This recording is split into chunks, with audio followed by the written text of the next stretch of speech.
Okay, so today we shall take up the applications of Gauss's law.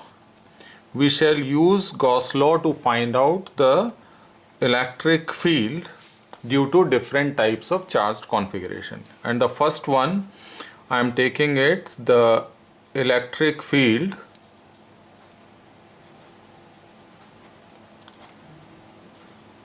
due to a uniformly charged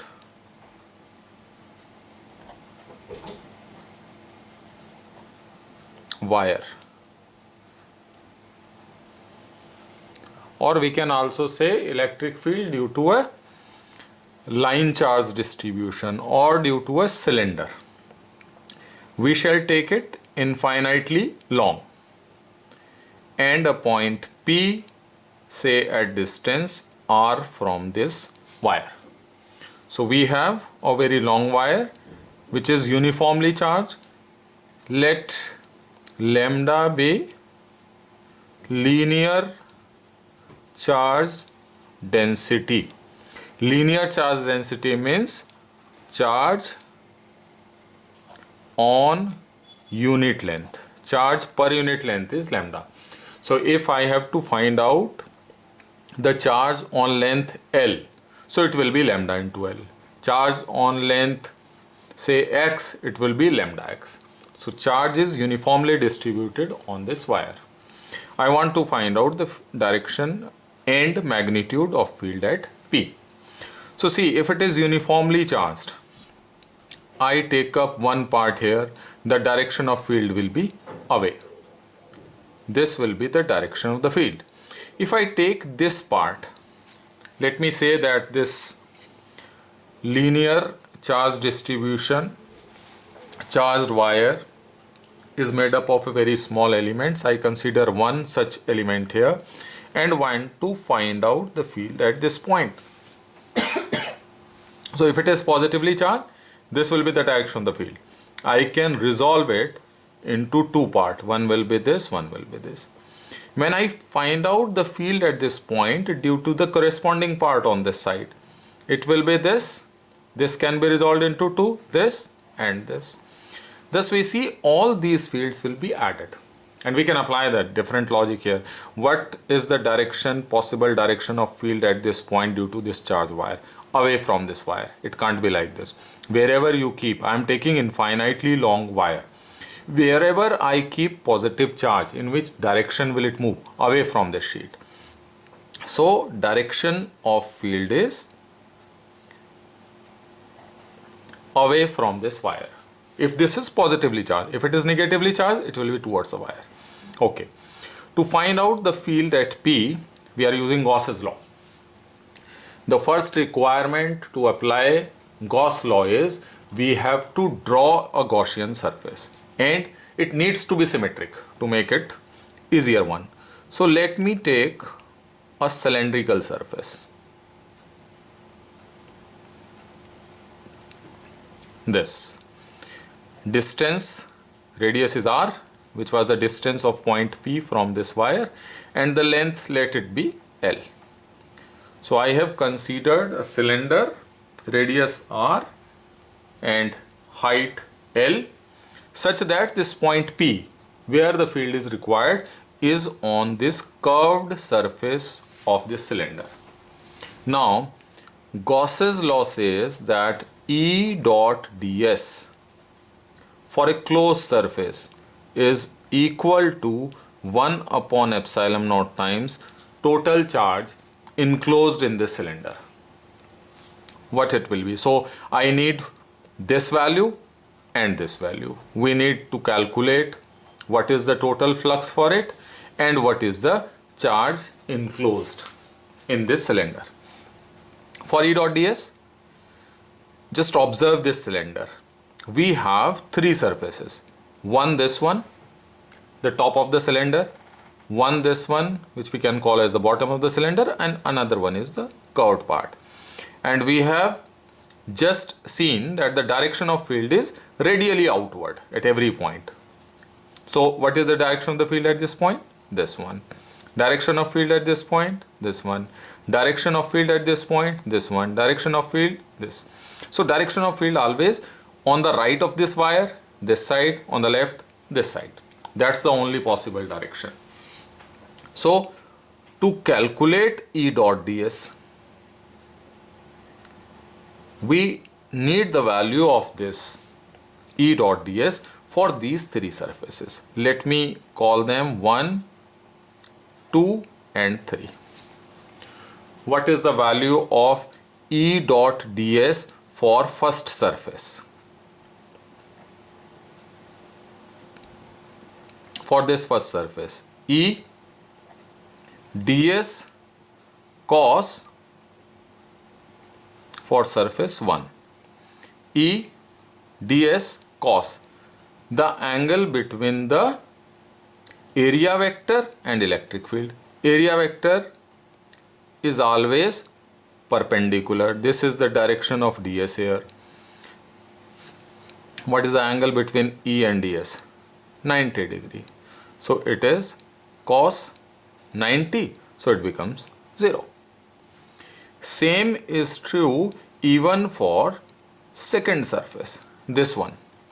What is the direction of area vector? Perpendicular to the surface, and direction of field is this. On this side it is this. So E dot ds is 0 even for this surface. Observe it carefully. Now we are left just one surface. On this curved part, direction of area vector is this. So here area vector and electric field, they are in the same direction. Area vector perpendicular to this. So here area vector is this, here area vector is this. On this curved part it is like this. So what is the value of E dot ds for this part? Surface 3. Let me say 3. So it is E ds cos 0. And what this will be? See now, for this cylinder, the direction of the electric field is radially outward at every point on the surface. And every point of this cylinder on this curved part, is at the same distance from the wire, because we have taken this cylinder in such a way that this wire is along the axis of the cylinder. So every point is at the same distance. I've taken a cylinder and this is wire which is on the axis of the cylinder. So a cylinder is like this and this is along the axis. So every point at the same distance. So I can say that electric field will be same at every point on this curved part of the cylinder. So it can be taken out. So E ds, and what is the area of this part, curved part? 2 pi r L. Area of this curved part. How do we calculate this area of the curved part? See, we have a cylinder. It is just like this. This is the cylinder. Wire is here. So every point on this cylinder is at the same distance from this wire, right? And how do we calculate this area? I have to find out. Cut this cylinder, keep it like this. This into this. This is what this becomes. This is the perimeter. This is actually this one into this. 2 pi r into height. Any cylindrical surface will have 2 pi RH area of the curved part. So E 2 pi RL. So this E ds for the closed surface, this is equal to E into 2 pi RL. L is the height of the cylinder. Okay. And now what is the charge enclosed? Now again, observe carefully. In this part we have only L part of this wire. Other part of the wire is outside the cylinder. Lambda is charge on unit length. So what will be the charge on length? L. Lambda into L. So E 2 pi RL is equal to lambda into L. So E is lambda upon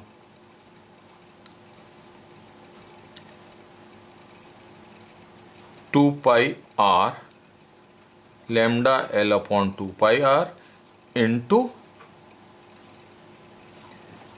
epsilon naught, 1 upon epsilon naught. E is equal to, E dot ds is 1 upon epsilon naught times total charge. Total charge is this. Value of E dot ds is this. So E dot ds is E into 2 pi rl. Charge enclosed is lambda L divided by epsilon naught. So this is the field. Lambda upon 2 pi epsilon naught r. So this is the field. Lambda upon 2 pi epsilon naught r, the electric field due to infinitely long wire having linear charge density lambda. But this is uniformly charged. So electric field at every point is same. If we consider that the lambda is not uniform, then the electric field at this point may not be same as electric field at this point. We are taking every point has the same field. So this lambda needs to be uniform throughout. So for uniformly charged infinitely long wire, this will be the value of electric field. Now you can do one exercise yourself. You can plot E versus R graph. Try it yourself. Now second application is, we can take the electric field due to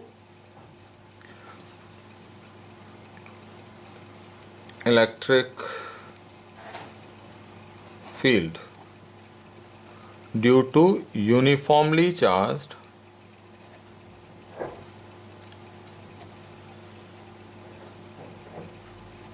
spherical shell. Electric field due to uniformly charged spherical shell.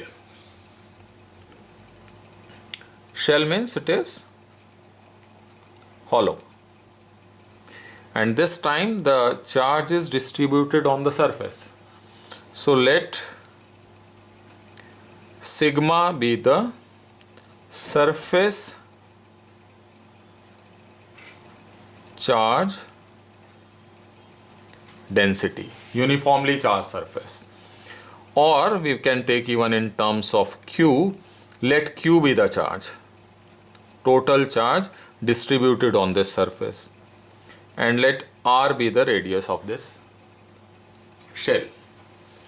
Now we want the value of electric field produced by this at different points. So I will take 2 points A and B, one inside and another one outside, and then we will apply Gauss's law. So field at B, I am taking outside point. So let me draw it again.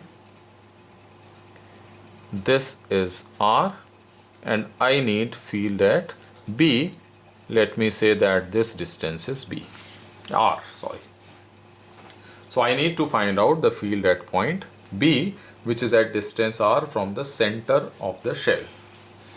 So again we have to draw a Gaussian surface and then apply Gauss's law. So it will be, again I will draw symmetrical surface. So it will be again spherical in shape. So this is the Gaussian surface.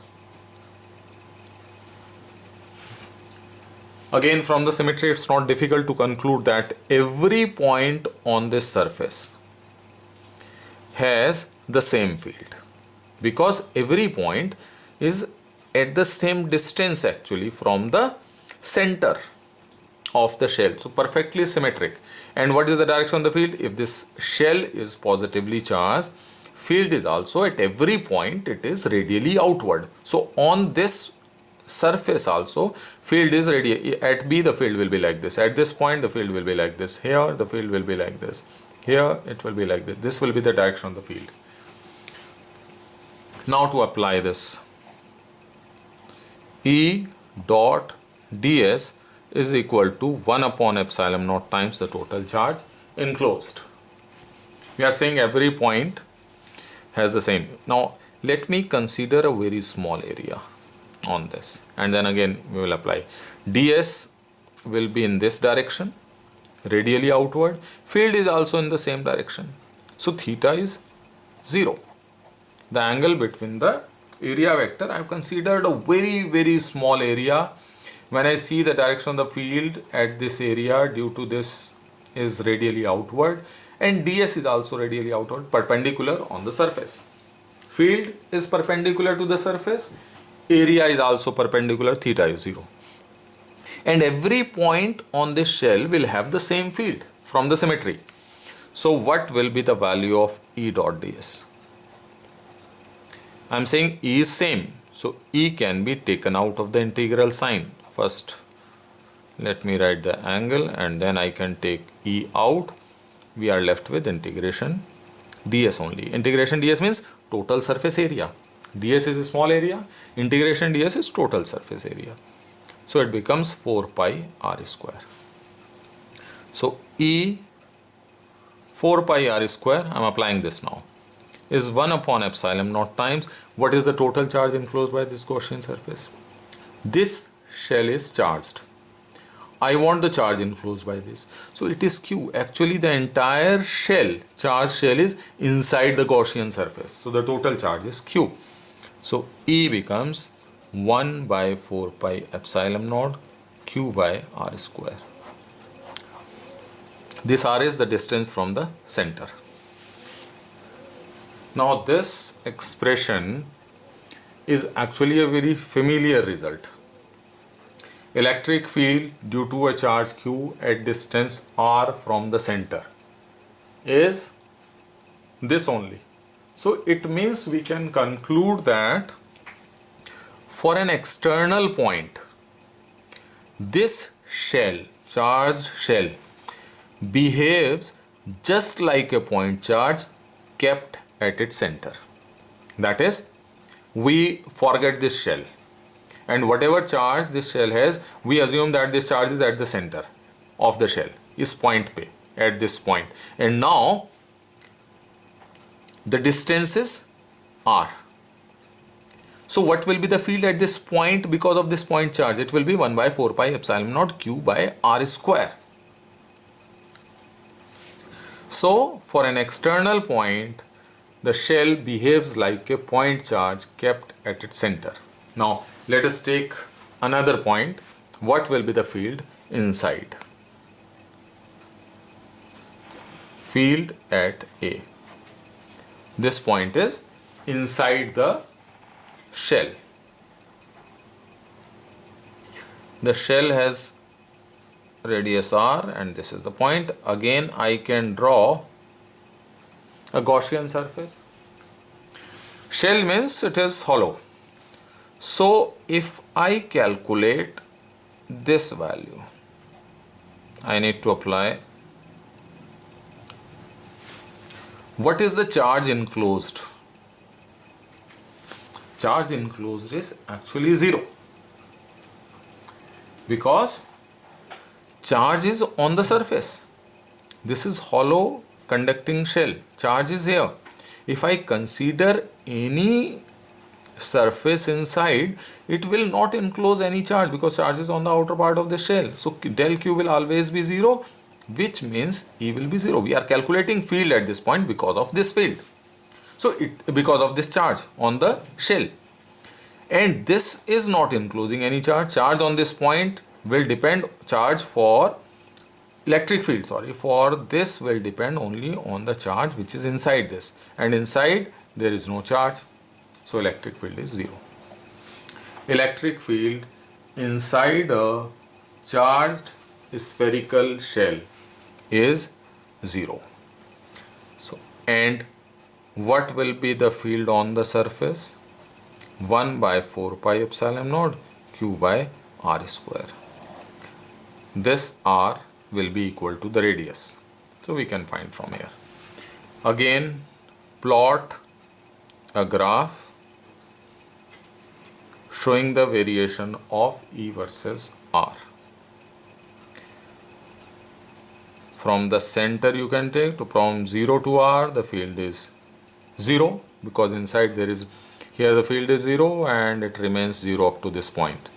And then at this point, this is k q by r square, and then it decreases as 1 by r square. So this is the field due to a charged spherical shell. Outside, just like due to a point charge, inside it is 0. Now another application, it is the electric field due to a plane sheet of charge.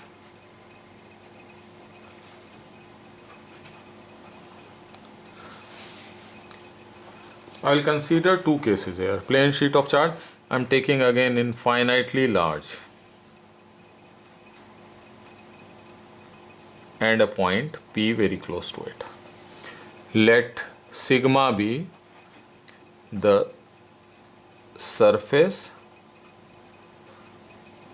charge density. I'll take two cases actually. First, I will take single layer of charge.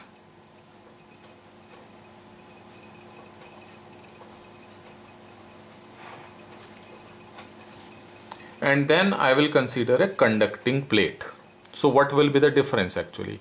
When we have a conducting plate, it will have two surfaces. And when I am taking just single layer of charge, it means whether I see from this side or from this side, I see the same set of charge. So this will be whatever side we see through, whether this or this, we see the same set of charges. That is the meaning of single layer of charge, and uniformly distributed, infinitely large. Again, if this is infinitely large, if I keep a positive charge here, it will move away from it. So the direction of field will be away from the sheet. Towards right, this. Towards left, this. So here the direction of field is this, here it is this.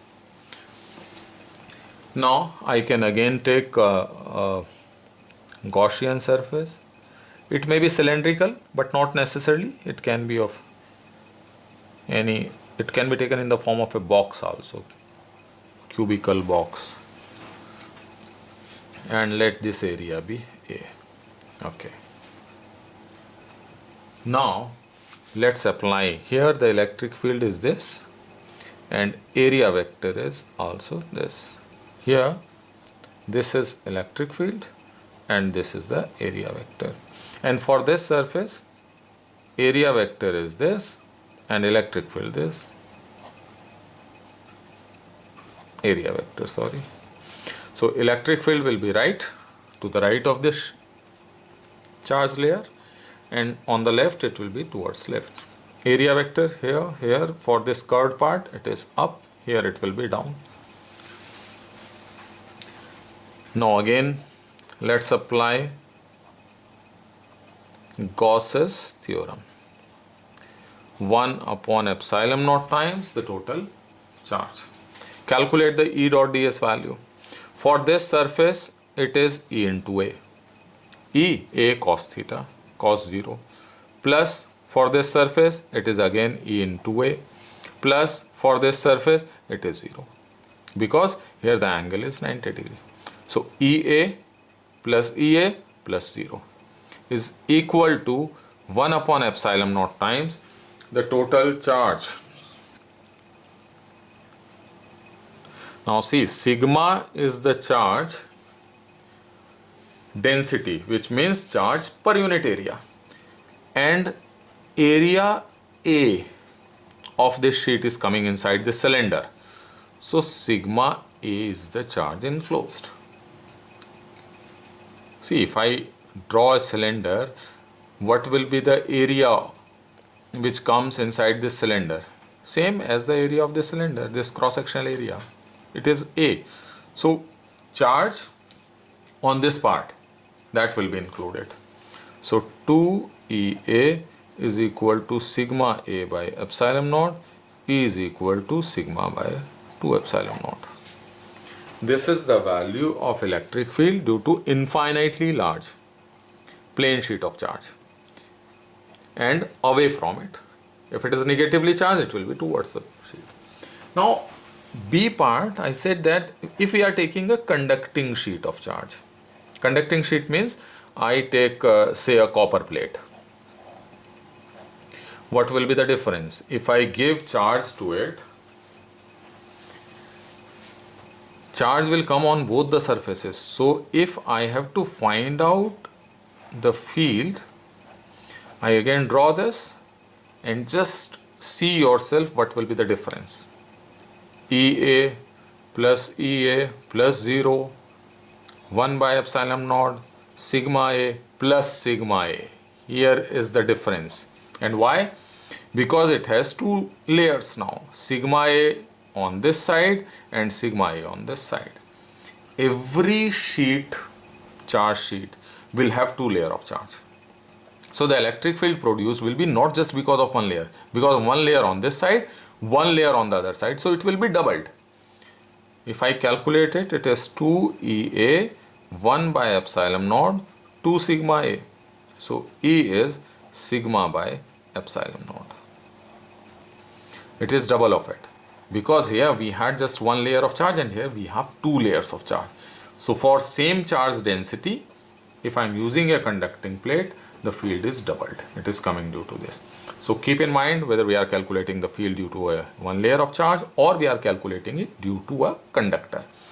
So electric field near a conductor will be is equal to sigma by epsilon naught. So that's all from applications of Gauss's law. And here one more important thing in this, the electric field is not depending on the distance, because if it is infinitely large, the electric lines of force will be parallel and equidistant. The field will remain same everywhere, so it will not depend on distance. So it is all about the electric field due to plane sheet of charge, linear distribution of charge, and then electric field due to a spherical distribution of charge. Thank you.